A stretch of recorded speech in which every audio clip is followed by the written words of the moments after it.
บ่ปวดเนาะดีเนาะดีแล้วแบบมักปวดตอนเที่ยงคืน3 โมงเป็นช่วงเป็นจังหวะเอาจังซี่แม่นอากาศเย็นแต่ยาเพิ่นเอามาให้อยู่เนาะ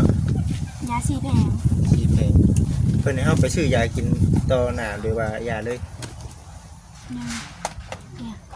ขาให้ไปต่อยาเลยเนาะแม่นบ่ต่ออยู่พุ่นบ่คือขึ้นมาต่อผิดอยู่พุ่นก็ได้เอาใบยาเฮาได้ไปยืนเนาะแม่นแน่เนาะต้องแบบนั้น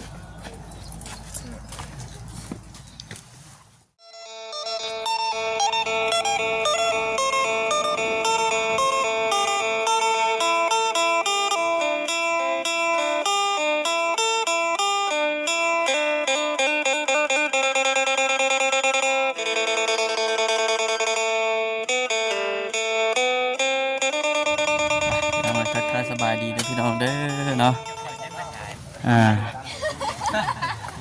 เอาไปให้เมียคอยตะกี้น่ะไก่เมียเจ้าแต่คืนนี้บ่แม่น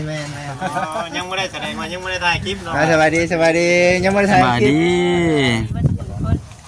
มากินปลาเผาอ๋อสบายดีกำลัง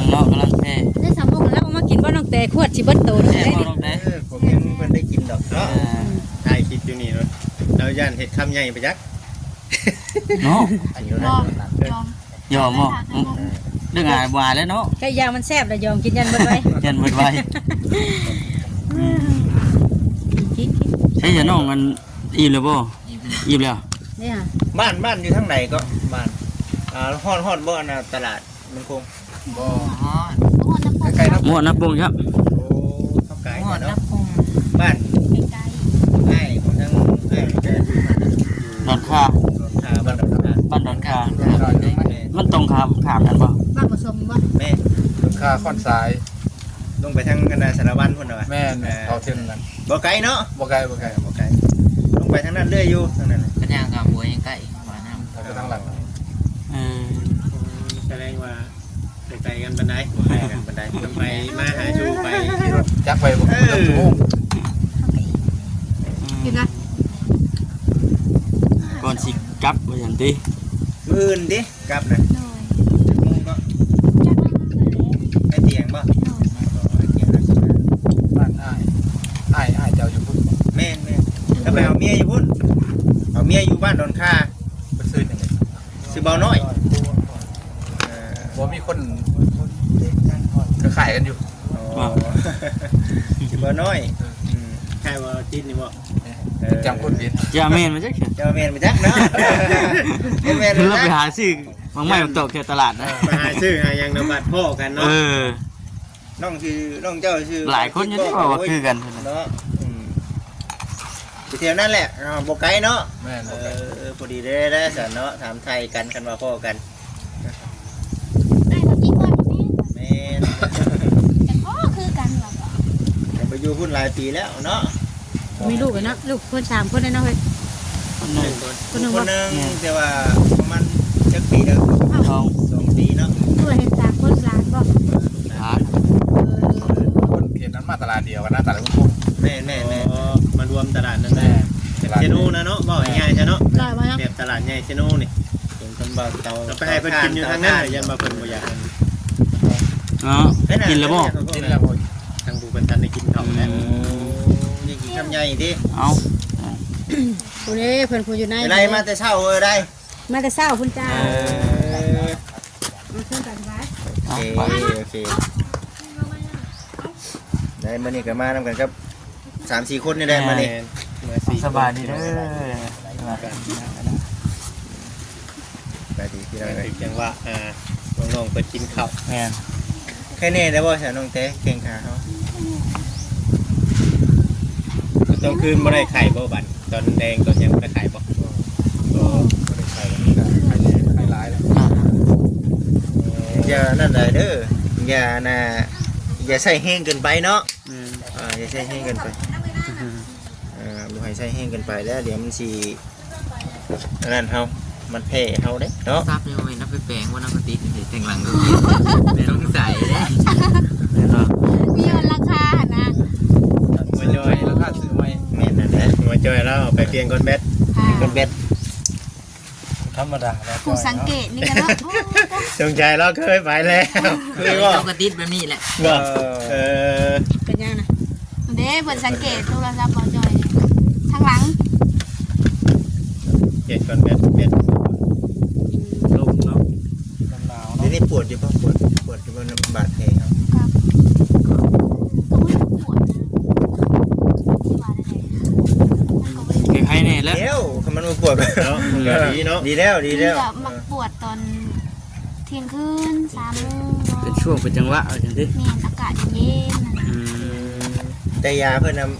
เอามาให้อยู่เนาะ ยาสีแผง สีแพงเพิ่นให้เฮาไปซื้อยากินต่อหน้าหรือว่ายาเลย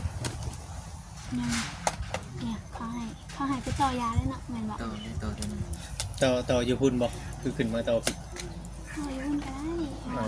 เอาใบยาเฮาได้ไปยืนเนาะ แม่นแน่เนาะต้องแบบนั้น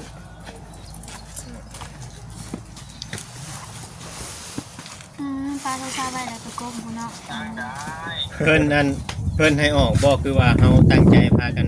ออกเองผมอ๋อเพิ่นว่าออกมาคือเฮาเคยบอก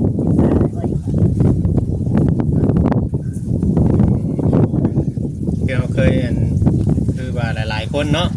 หลายๆคนก็ชวนไลน์ก็ โอ้พอรู้แผลแล้วอ่ะ เฮ้ย อันนี้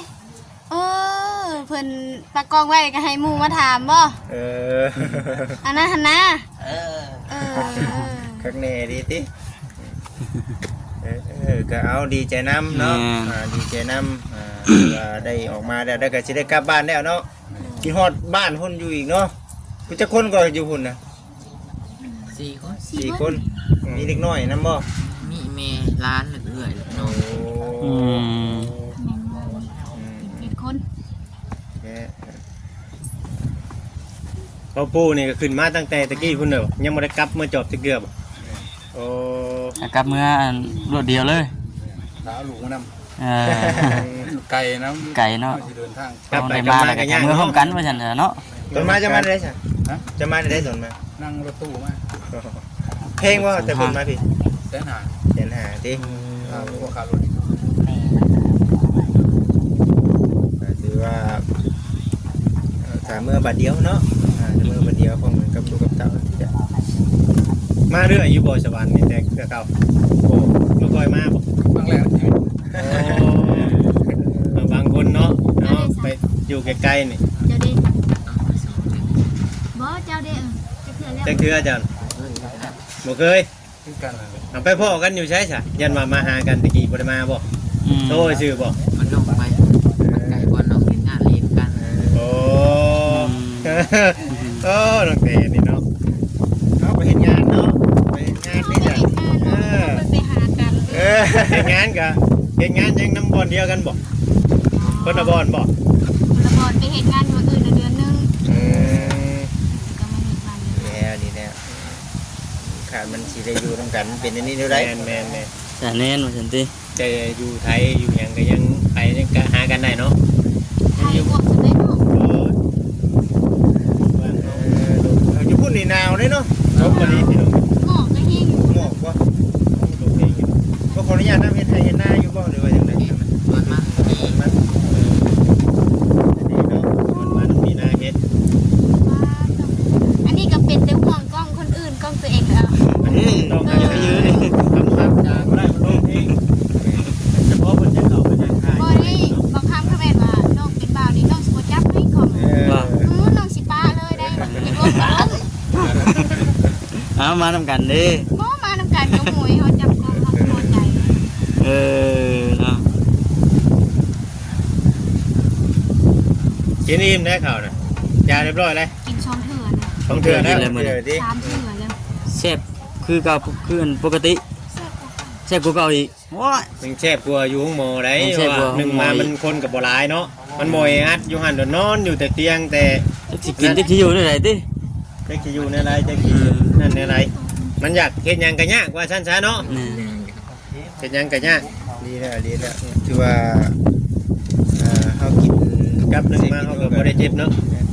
ป็นหมอจะมาผู้นั้นโอ้ยพี่โอ้ยแล้วมันบ่อยากฮอดเขา น้องก็จะบ่อยากรับคนใดติ มีคืนหนึ่งบ่ได้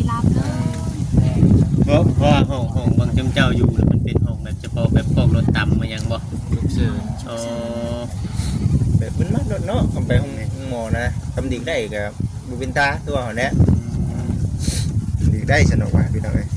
แต่มันคือว่าเนี้ยจะเป็นอุ่นมาต้องพึ่งเพศพึ่งหมอ มานี่เฮ็ดเรียบร้อยแล้วบ่สอนปอกสอนควันมายังเรียบร้อยแล้วบัดนี้เนาะจะว่าเช้าเจ็บนอนตัวนั้นมาจักเช้าไข่ย้อนตัวนั้นมาจั ฉั ก นยังได้พายตะแคงน้ำบาอยู่เลย ไข่บุแคน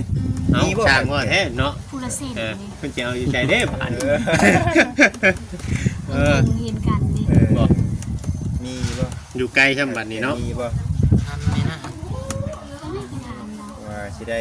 คือว่าเนี้ยเนาะทรงท้ายเนี้ย แม่น จัก ชิ้น ย้ำได้ มาเลยดิ จักย้ำได้ แคนเล็ก ก็บ่ยากอ่ะ หน่อยก็มีงานในผมลงไปเล่นบ่ผมน้อง ๆงานอย่างเด้บัด บุญประบาท คุณว่า น่าดู โอ้ คนไทยได้เข้ามาเที่ยวอย่างมาขายของ จักพอๆกันกับบุญธาตุพุ่นมาจังเนาะ แม่ จัดงานอยู่ไสน่ะ มาขนมไปเลย มาหาขนมไปเลย ทำกินซะ มันหิวแห้ง อืม ต้นเนาะคนเขาเลย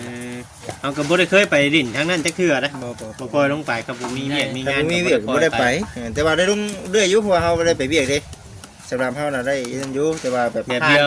ยวกับเจ้าเนี่ยเนาะเจ้าก็บ่ได้ค่อยขึ้นมาเตวสวรรค์ ปล่อยกันลูกผมเป็นจริงๆสิเป็นสวรรค์ครับ มาอยู่ บุญเนี่ยเป็นบาปเนี่ยน้ำกัน ตั้งแต่เกิดไรใหญ่มาดิได้ลูกได้เต้าครอบจนสร้างครอบครัว จนได้ดูอย่างเลย ก็เคยสวรร เอ ค์ อ อยู่บ้านกับประเทศเดียวเนี่ยแต่มันบ่ได้ไป เมื่ออยากคล้ายๆว่าบุเคยเห็นปักเซ่นะมันยังไม่เห็น ยังเฮายังเวียงจันทน์บ่เห็นดินี่ไปสุดแต่แข่งขมวนเท่านั้นถ้าแข่งเท่านั้น พอประเทศนี้กัน ฮอดแล้วบ่ฉันแล้วเนาะ เจ้าไปเฮ็ดวัดตะกี้ได้ใช่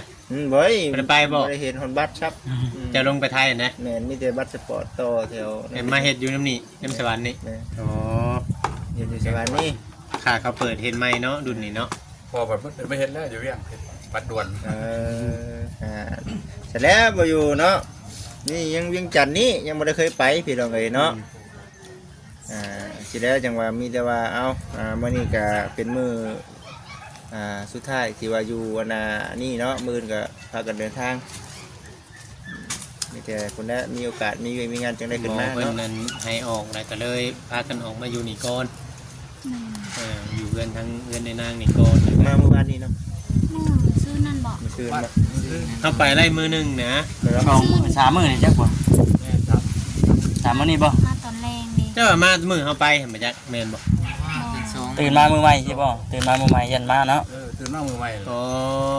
มื้อเข้าไปนั่นก็ยังอ มือยู่ เข้าไปแล้วยังอยู่ แต่ตื่นมามือใหม่เป็นตอนแรงน่ะมา 10 โมงมา อืม 10 โมงคือ มากลางคืนเลยติ อุดยุ่งป่ะ อุดยุงเลย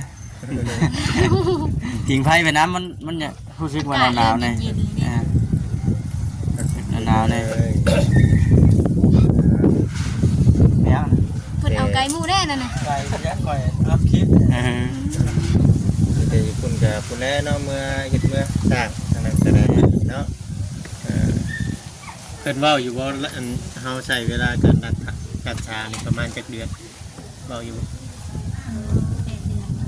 เดือนหาปีหนึ่งนะเอาเล็ก 8 เดือนนับตั้งแต่มื้อนี้จนเป็นต้นไป 8 เดือนนะครับ5ปี ยังออกอยู่บ่เจ้าเดี๋ยวนี้เดี๋ยวนี้รู้สึกนี่ไดมัน เครื่องยังบ่ มันเครื่อง เครื่องบ่ มันบ่คืออันนี้ปกติเลยเนาะ เพราะว่าพวกเขาให้ปลูกเลยปกติดิได้กับโคย สัมผัสได้อยู่แม่นบ่แบบว่ามีเด็กอยู่ทางในสัมผัสได้อยู่ มาเก็บอีกรอบนึง ยังบ่ทันลื่น ต้องรอเจ็บอีกรอบนึงบัดตอนเจ้าออกนี่ได้หากแต่ว่ามันสิเศร้าไวกว่าตัวนี้เนาะ ก็สิบ่เจ็บตัวตัวนี้ ว่าตัวนี้มันเฮาในการปินปัวเด้ ตัวนั้นน่ะถ้าปัวบาดแผลชื่อบาดแผลตอนเฮามันเอาออกก็ชื่อตัวนั้นน่ะ เจ็บ มัน ยา ต้อ มั ง น เลิ จะ ก มัน เล หาย ย เนาะ มันเย็นอยู่ข้างในเลย คือเขาเจ้าเว้าเนี่ยว่าอันมีอันฝนตกผ้าห้องนี่มันสิเจ็บสิปวดเด้ พอดังอยู่ไปเจ็บ แม่นผ้าดังผ้าหยังนี่มันก็สิเจ็บแต่ว่า มีเด็กเนาะ แม่นแต่ว่าอันแบบลูกปืนลูกหยังคือกันนะแต่ว่าผู้ใดเขาถือปืนยิงหรืออย่างที่ว่าพวกบ่อยอันนั้น จะได้มีด เป็นอะไรเขาคือบ่ไป เขาว่ามันเสี่ยงต่อชีวิต มันตึกเส้นบ่ ถึกเส้นถึกเอ็นนี่ ออกไปข้างในมันขายยังแม่ย่างเป็นลูกในบ้านหน่อย บ่ ค นะให้หมดหน่อย สมบูรณ์ไหนยังเลย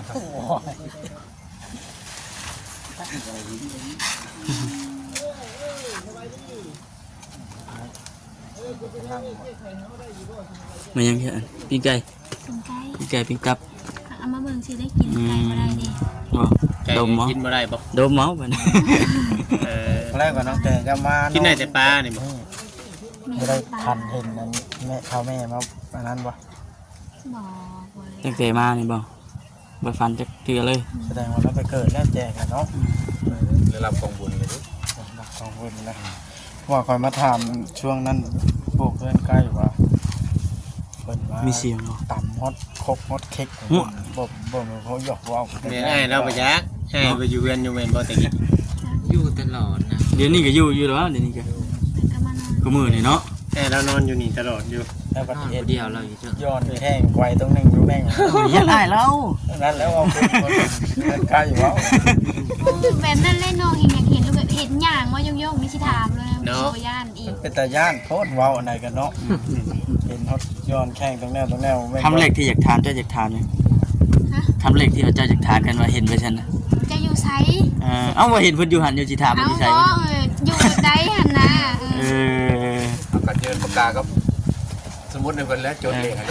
แล้วบอกเลขบ่เป็นพ่อ ขอ16ตื้อกับพ่อเนาะ แล้วบอกเลขบ่เป็น ว่าไปเลยพี่น้อยเนาะ ตลกไปเรื่อย เป็นอยู่กับ บ่ได้ตล เชื่อก ได้ อะไรจิตวิญญาณ ต้องเอาลีแล้ว จิ ได้ ตวิญญาณที่ว่าเขาบางคนน่ะผูกพังกับ เนาะ เกี่ยวแบบนี้ก็อาจจะคิดไปเป็นภาพดวงตาก็มี บ่ได้เนาะ บ่ได้ อ เล ยู่ ย คนละหน่วยโลก คนในโลกเลยอยู่คนละภพเลยเนาะ แต่สัมผัสโดยวิญญาณคือวิญญาณได้ ซื้อ ตื่นจากมุ้งเมื่อเช้าพากันตื่นจากมุ้ง สีม่วงมากเอาใจลูกมาย่างเต็ม มันหนาวหา ย่างเบิ่งดิ เอาย่างยับเช้า อืม เป็นเล็กน้อยเช้า โอ้ มันแบบบ่ได้แล้วมันติดเลยมันหนาว ไม่นั่นก็มื้อนี้มีแหละครับทุกคน กัน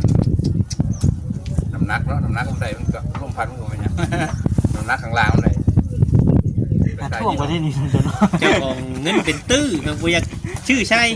คนนั้นเนาะแบบ ถ้าเป็นรถระดับ ขนาดรถแม่ยังจอดไว้ยังกี่พุ่นเกาะจักจำได้แล้ว เห็นรูปแบบอยู่แรงวาง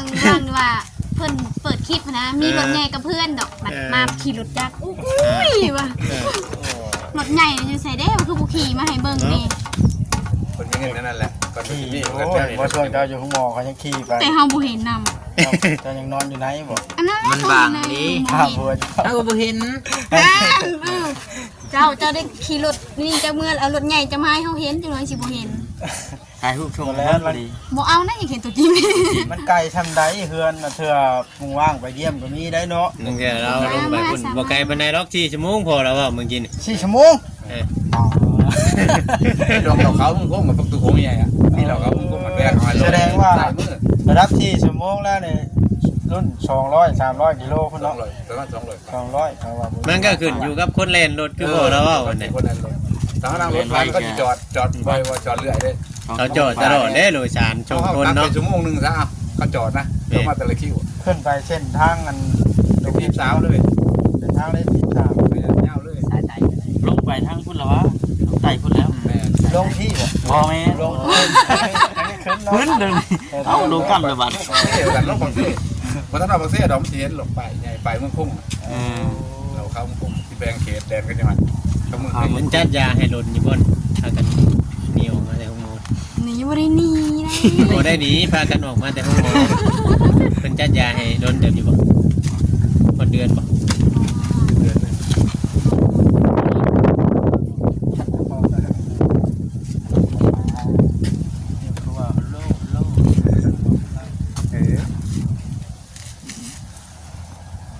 กินแต่ปลานี่บ่เจ้ากิน กินบ่ได้ไก่กับปลาเด็กกับ ยันมันคันมันหยังเนาะก็เลยคลำหันบ่ คลำเอง คลำอีก เขาเล่ามาเอง ก็ง่ายว่าแบบว่าพ่อแม่เฮาเคยเนาะแบบว่ามีคนทั้งเดือบางคนตกกงไม้กงยังแข่งฮักชาฮักแบบนี้เด้เพิ่นบ่พากินเด้เฮาก็บ่กิน เป็นไข่อย่างที่พ่อวายกินมันซื้อมันกับพิษอยู่แล้ว ไข่สิ แม่นซื้อมันกับพิษอยู่แล้ว อย่ามันไข่บ่ แม่น ไม่เห็นบ่ล่ะ มันไก่เด้อ ไก่กินได้แต่เขาบอกกินไข่ เอ้า เนาะ ไก่โตนี่กินได้อยู่แต่ไข่นี่กินบ่ได้ เพราะเขาไข่ค้างเขาไข่คือว่า กิน ไข่ ได้ไข่ดิ มันพิษซื้อนั่นแหละไข่นี่เขาบอก พิษชื่อดิ กินแล้วมันไข่มันสิใหญ่คือเก่ายันเบ่งอ่า แต่ความเชื่อ กินยัง พวกประแดกมันขั้นพวกนี้มีส่วน ดีได้เข้ามาประเด็นนี่แต่แม่นอยู่มันคัน กินจะเกลือแล้ว กินแต่มือผูกแขนมือผูกควันนะไข่ พวกที่มันกินได้เราตั้งเขา อ๋ คลับ อ เองนะ มือมาสอนฟันนะกินไข่แนวบ่ได้มีอาการหยังบ่ นอนอย่างเดียว แสดงว่าบ่เป็นหยังแสดงว่าบ่ผิดหากแต่ว่าชื่อมันน่ะชื่อย่ านไว้เดี๋ว ย่านชื่อมัน ย่านไว้ ย่านดีแล้ว เขาเวลาเขาเป็นผีเป็นนั่นแหละเขาห้ามกินไข่มันกับไข่อยู่แล้วจังซั่น กินแล้วเบ่งเลยดิหน้าตาบวมหมดแล้ว เลยถือมาเลยนอกนั้นกินได้เบิด อืม เฮ้ยแต่ว่าเวียงมานี่เอาจังได้เฮา โดยก็คือว่าเฮามามื้อนี้ก็มีทางผู้รักผู้ใหญ่เพิ่นเนาะ โอ้ ทางผู้รักผู้ใหญ่เพิ่นให้เอาเงินมาให้น้องเต้พี่น้องเนาะส่วนค่าถือค่ายายเนี่ยเห็นว่าตอนตะกี้ว่าสิมามื้อไหมแต่เพิ่นบอกว่าทั้งน้องๆสิกลับเมื่อมื้อนี้เพิ่นว่าเพิ่นอาจจะเบิ่งในคลิปเขาชาวไร่เนี่ยเนาะ